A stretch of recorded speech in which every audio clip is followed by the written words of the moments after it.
13h, 14h, Europe 1 Info. Et 13h16 sur Europe 1, nous accueillons le docteur Brigitte Millot. C'est la rubrique Santé du jour, Clélie. Bonjour docteur Millot. Bonjour tout le monde.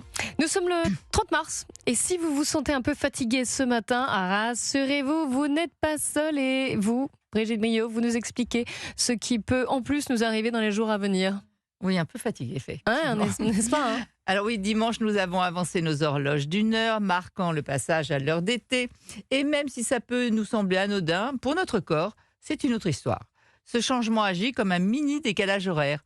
Un jet lag social, mais on voyage sans quitter son lit. Et on n'avance pas notre horloge biologique comme une simple pendule. Je rappelle que cette horloge est un mécanisme interne là, dans le cerveau qui organise toute notre vie, toutes les fonctions du corps sur 24 heures. Elle est elle-même essentiellement réglée par la lumière et l'obscurité. Cette semaine et les suivantes, le jour va se lever 1 heure plus tard et se coucher 1 heure plus tard. Donc, nous aurons les signaux d'éveil, énergie, vigilance, concentration 1 heure plus tard et nous serons un peu dans le pâté le matin. Et le soir, nous aurons les signaux d'endormissement 1 heure plus tard, donc en pleine forme en soirée, mais avec du mal à trouver le sommeil.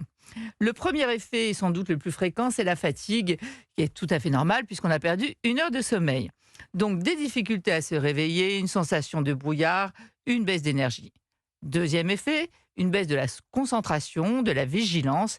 Les études montrent même une augmentation de certains accidents de travail, accidents domestiques ou de la route. Donc les jours qui suivent le changement d'heure, soyez prudents. On assiste aussi à une augmentation du stress, une élévation de la tension artérielle et une augmentation, pas rien, 6% des événements cardiaques les jours qui suivent le passage à l'heure d'été. Les plus sensibles sont les nourrissons, les travailleurs de nuit et les personnes âgées, d'autant que cela décale aussi les horaires des prises de médicaments. Alors, vous l'aurez compris, l'heure d'hiver correspond mieux à notre horloge biologique. Le soleil se lève plus tôt et le corps se synchronise beaucoup mieux. C'est mieux pour la santé. Mais rassurez-vous, le corps s'adapte aussi en quelques jours. Le passage d'été, on peut dire que c'est un peu comme de nouveaux voisins. Tu râles quand ils arrivent et puis tu t'habitues.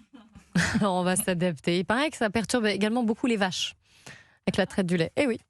Vous n'en avez pas Pour parlé, le lait Brigitte. Oui, bien sûr. Merci Brigitte, on se retrouve demain à 13h15.